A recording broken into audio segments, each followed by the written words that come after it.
Mrs. Langford, how do your roses bloom when everyone else's are dying?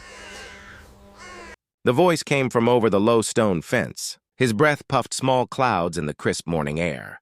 Evelyn Langford lifted her head from where she knelt among the rose bushes, her hands dirt-streaked, her gloves frayed at the tips.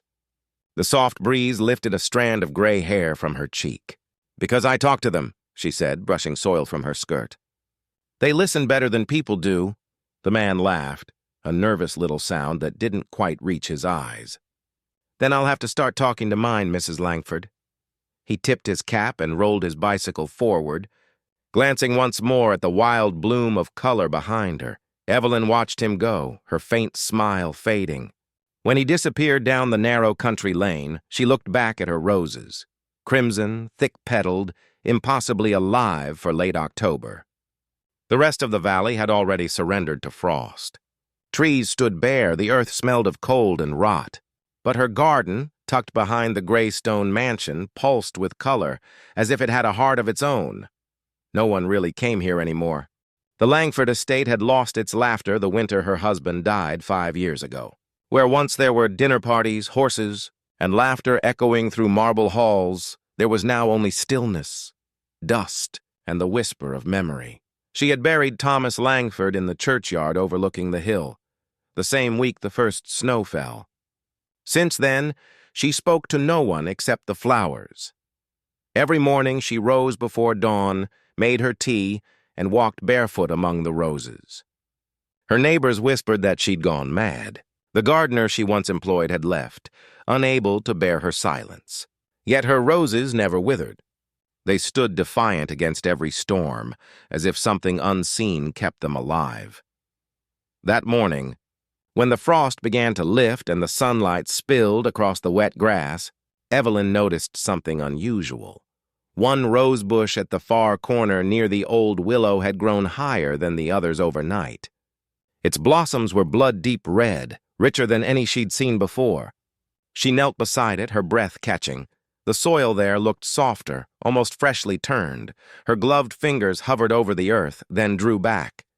"Thomas," she whispered under her breath, a name that carried more weight than any prayer. Then, as though summoned by the thought of him, came a knock at the door. It was faint at first, then firmer. Evelyn removed her gloves, wiped her palms against her apron, and made her way to the front hall. The house creaked beneath her feet. When she opened the door, a young woman stood on the steps. Her hair was chestnut brown, pulled neatly into a low bun. A faint wind caught the hem of her gray coat, revealing sensible shoes caked with mud. She looked like someone who'd walked a long way. "Mrs. Langford?" she asked, her voice polite, measured. "Yes," Evelyn replied cautiously. "Can I help you?" The woman hesitated, then offered a faint, nervous smile. "My name is Clara Marin. She drew in a breath, clutching the strap of her leather satchel. "I worked for your husband once. I was his secretary." The word struck Evelyn like a soft blow. Her heartbeat quickened, though her face remained calm. "My husband has been dead for 5 years." "I know," Clara said quietly. "I'm sorry to bring up painful memories, but there's something you should see." Evelyn studied her a moment longer before stepping aside. "Come in." They sat in the parlor. The air inside was faintly scented with tobacco and old paper. Dust floated lazily through sunlight that fell across the grand piano Thomas once played when he wanted to charm a room. Evelyn hadn't touched it since. Clara perched on the edge of the chair, clasping her hands tightly in her lap. Her satchel rested beside her boots. She looked around as if the walls themselves might wake. "This house hasn't changed," she murmured. Evelyn poured tea from a porcelain pot, the sound sharp in the silence. "You said you worked for my husband. When?" "About 8 years ago," Clara said. "At his office in London. I managed his correspondence, his travel, his—" She stopped herself, lowering her gaze. "He was a complicated man, Mrs. Langford." Evelyn's eyes flicked to her. "Yes, I know." Clara reached into her satchel, pulling out a faded envelope. The handwriting on the front was unmistakable, firm, looping strokes that Evelyn had seen on countless letters and contracts. Her throat tightened. "I found this," Clara said, sliding it across the table, hidden behind a false panel in his study. The house was being renovated by the new owners. I shouldn't have been there, but curiosity got the better of me. Evelyn hesitated. Her fingers hovered over the paper. Why bring it here? Because it's addressed to you. Clara's voice softened. And because I think it's time you knew. Evelyn broke the seal. Inside was a folded letter and an old photograph. The paper was yellowed at the edges, but the ink was still dark, strong. She unfolded the photo first, and her breath left her body. Thomas stood smiling, one arm around Clara.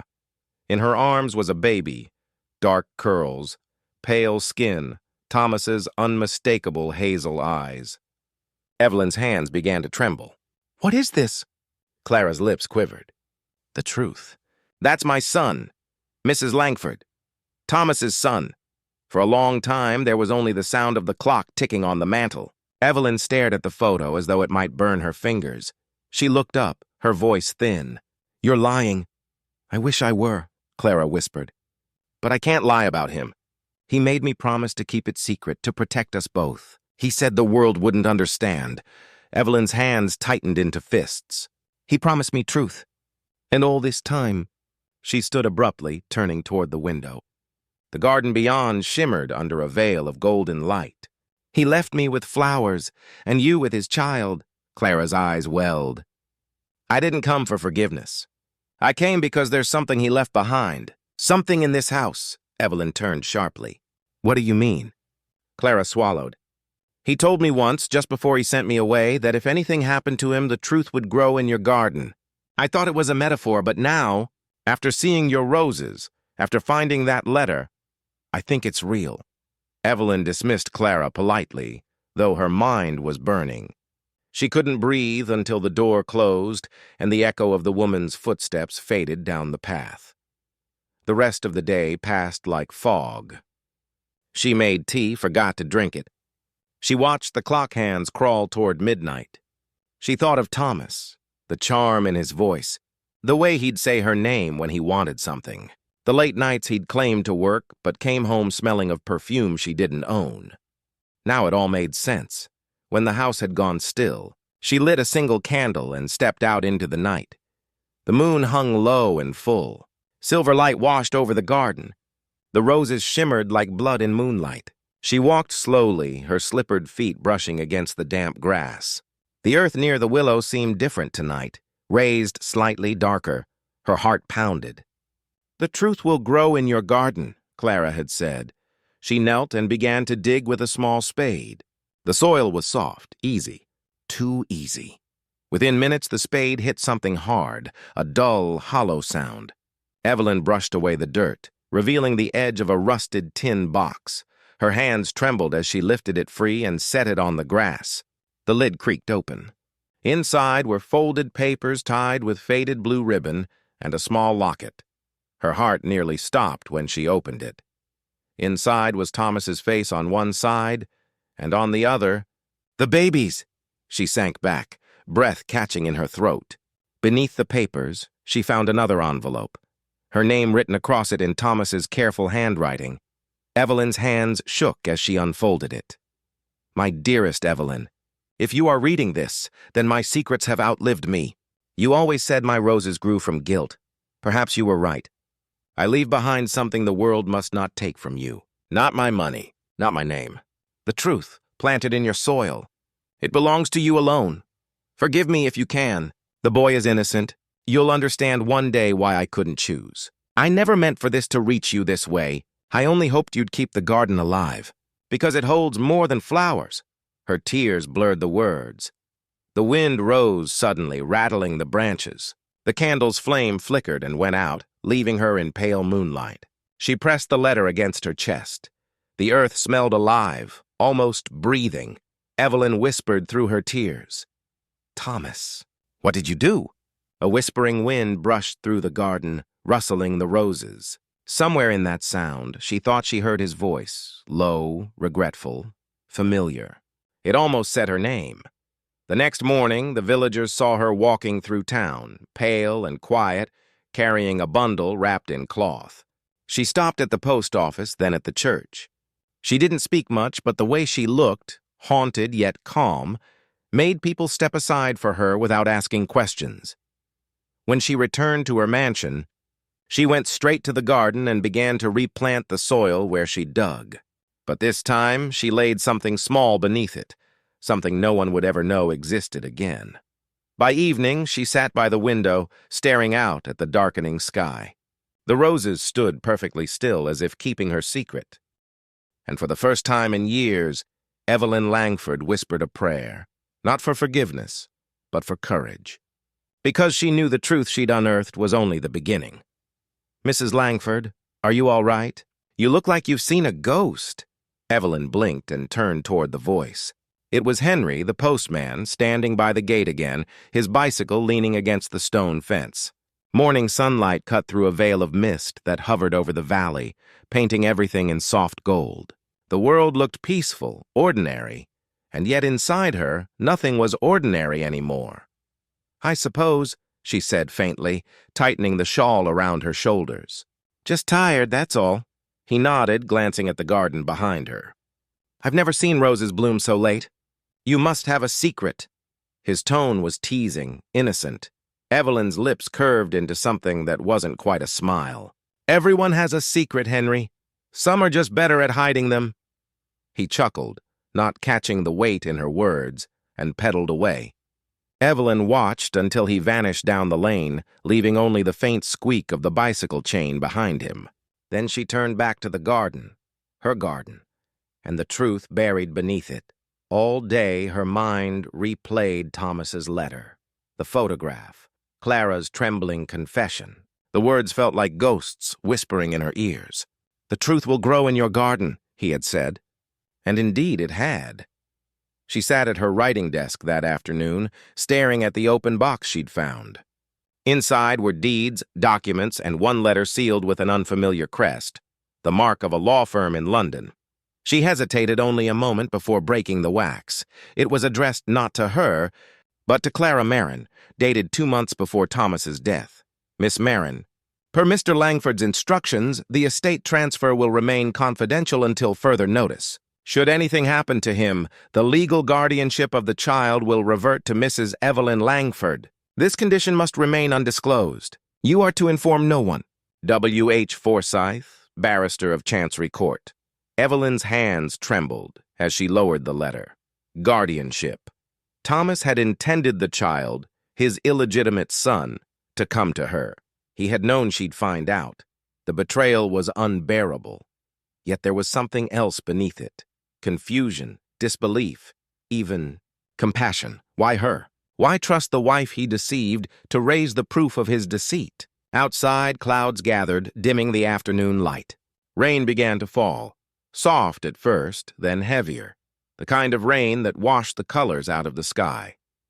Evelyn rose slowly, pressing a hand to her temple. The air felt thicker, heavier. A knock startled her. When she opened the door, Clara stood there again, drenched, shivering, her eyes wide and red. "I had to come," she said, voice breaking. "Please let me in." Evelyn stepped aside silently. They sat in the kitchen, steam curling from a teapot between them. Clara's hair clung to her face. Her fingers wrapped tightly around the cup. She looked younger, smaller somehow, as if the rain had stripped away her composure. "I shouldn't have left," she began. "After I came yesterday, I couldn't stop thinking about it. About what he said to me before he died." Evelyn's voice was flat. "What did he say?" Clara looked up, eyes glassy. "He said she deserves to know. The garden will tell her. I thought he was delirious, but now—" She gestured toward the window. "Now I think he meant it literally." Evelyn's gaze followed hers. The roses swayed under the rain, their crimson petals glistening like drops of blood. "He left more than a garden, Miss Marin," she said coldly. "He left me a graveyard of trust." Clara's voice cracked. "He loved you, Mrs. Langford. He told me that. Often." Evelyn turned sharply. "Loved me?" "He lied to me." "For years." Clara flinched, her shoulders trembling. "You think I didn't suffer too?" "I loved him, and he loved us both in his broken way. But when he realized he was dying, he was terrified. He said he'd made a terrible mistake. He wanted to make it right by making me the guardian of his sin." Evelyn snapped. "No," Clara whispered. "By making you the guardian of his truth, The words hung heavy in the air. Outside, thunder rolled across the valley, a low, trembling sound. Evelyn's hand tightened around the edge of the table. "Where's the boy now?" "With my sister in Bath," Clara said. "He's 5 now. I thought, maybe it's time he knew who he is." Evelyn rose abruptly. "And you came to ask my permission?" Clara hesitated. "No, I came to tell you I'm ill. The doctors say it's my lungs. I don't have much time. When I'm gone—" "He'll have no one but you!" Evelyn froze. For a moment, the room felt utterly still except for the rain against the windows. She saw Clara not as the woman who had stolen her husband, but as a frightened mother, desperate to protect her child. She sank slowly back into her chair, her anger softening into something she couldn't name. "You expect me to raise your son as my own?" Clara's voice broke. "I expect you to do what's right, for him, not for me."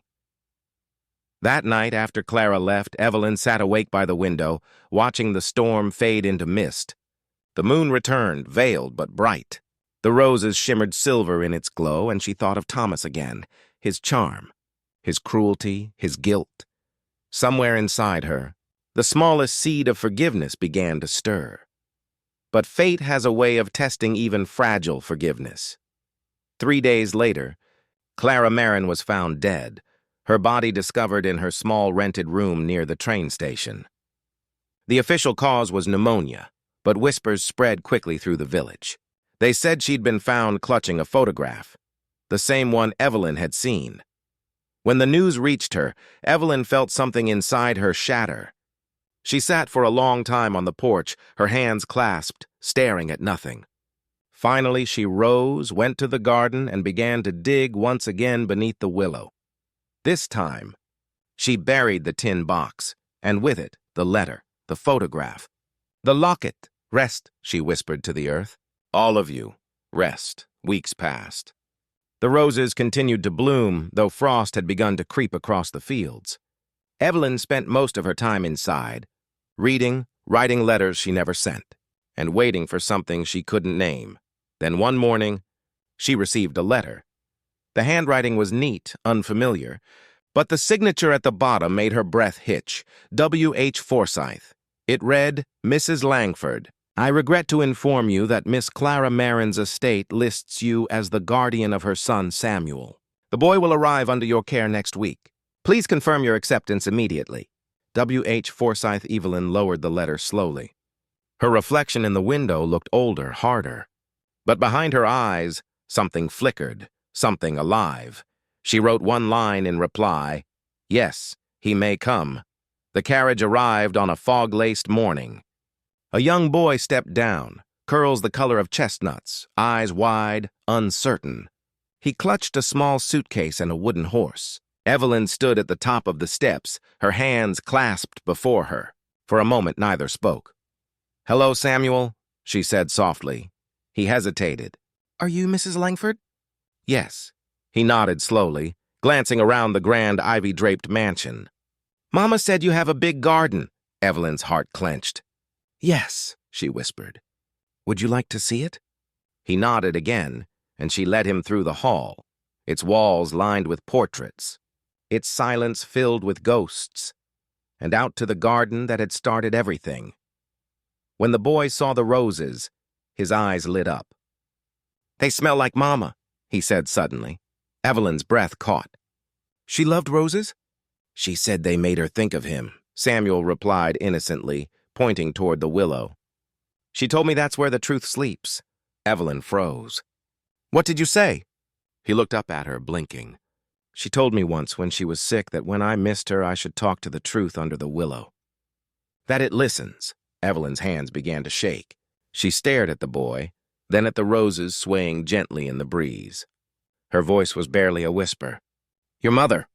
She told you that?" He nodded, and in that moment Evelyn Langford understood. Thomas hadn't left guilt in the garden. He'd left protection, a promise buried in soil and silence, and Clara had known it. Whatever lay under the willow wasn't just memory. It was evidence, maybe of Thomas's estate, maybe of something greater, something meant for the boy. Evelyn turned toward the house. "Samuel," she said, forcing calm into her voice, Let's go inside. It's cold. But as she spoke, movement caught her eye. A man stood at the far end of the garden, tall, wearing a black coat and bowler hat. He was watching them. When she blinked, he was gone. That night, Evelyn couldn't sleep. The house creaked and sighed in the wind. She sat by the fire, staring into the flames, Thomas's words echoing in her mind. The truth will grow in your garden. At last, she rose, wrapped her shawl around her shoulders, and walked outside. The air was bitter cold, stars scattered like ice above her. The willow swayed gently, its branches whispering in the wind. She knelt beside the spot where she'd buried the box, but something was different. The soil was disturbed, freshly turned. Her pulse quickened. She dug quickly, her hands numb from cold. Within minutes, she uncovered not the tin box, but an empty space. It was gone. Behind her, a twig snapped. She turned sharply. "Who's there?" From the darkness emerged the shape of a man, the same figure she'd seen earlier, stepping slowly into the moonlight. His face came into focus, sharp, familiar. It was W.H. Forsyth, the barrister from London. "Mrs. Langford," he said smoothly. "You shouldn't be out here." Her heart pounded. "What are you doing on my property?" He smiled faintly. "Retrieving what doesn't belong to you." Her voice hardened. "The garden is mine." "Everything buried in it is mine." Forsyth's gaze darkened. "Not anymore. Thomas Langford's final will was never meant for your eyes." Evelyn's breath caught. "His will?" He nodded slowly. "He left behind a confession, one that could ruin his name, his legacy, and my firm. You were never supposed to find it. I'm simply ensuring it remains. Buried." She stepped back, fear crawling up her spine. "You took it." "I'm protecting everyone," he said coldly. "Including you!" Lightning flashed distantly, illuminating his face. "If you care for that boy," he said, "you'll forget all this." And then, like a ghost swallowed by mist, he turned and walked away, leaving only the echo of his boots and the whispering roses behind. That night, Evelyn sat awake with Samuel asleep upstairs. She looked toward the window where the garden shimmered under moonlight. Her hands trembled, but her mind was sharp. She realized she couldn't let Forsyth's warning be the end. Whatever truth Thomas had buried, she had to find it again, not for revenge, not even for herself, but for the boy who bore his eyes and innocence. The roses outside rustled softly, almost as if they agreed. Evelyn Langford stood, her reflection firm in the glass. "You can bury a secret," she whispered, "but not forever." And with that, she extinguished the lamp and began to plan.